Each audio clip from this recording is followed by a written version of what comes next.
Cross-validation.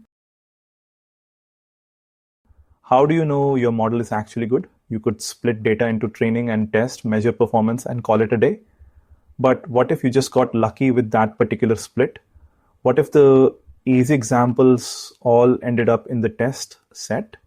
We need something more reliable. Here is the problem with a single train test split. Take your data set, randomly divide it, 80% for training, 20% for testing. Train your model, evaluate on the test set. Now do it again with a different random split. You get a different score, and again another different score. Your estimate of model performance depends heavily on which data points land in which set. That is not reliable. The solution is elegantly simple. Instead of testing on just one portion of the data, test on every portion. That way, no single lucky or unlucky split can fool you. This is the core idea behind cross-validation.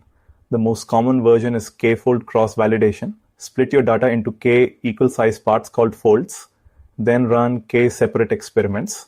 In each experiment, one fold is the test set. The remaining k minus 1 folds are the training set. You rotate which fold is used for testing until every fold has had a turn. Let us walk through 5-fold cross-validation. Divide the data into 5 folds. In round 1, fold 1 is the test set. Folds 2 through 5 are training. Train, evaluate, record the score. In round 2, fold 2 is the test set. Train on the rest, evaluate, record. Round 3, fold 3.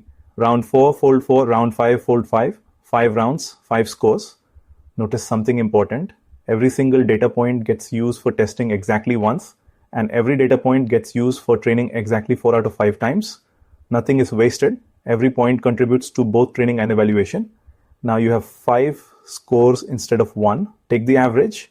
That gives you a much more reliable estimate. Compute the standard deviation too. A small standard deviation means your model performs consistently across different splits. A large standard deviation is a warning sign. So remember, a single train test split gives you an unreliable estimate. K-fold cross-validation tests on every part of the data by rotating the test set. The average score is more trustworthy, and the standard deviation tells you how stable your model is. Next, we will look at variations of cross-validation for special situations.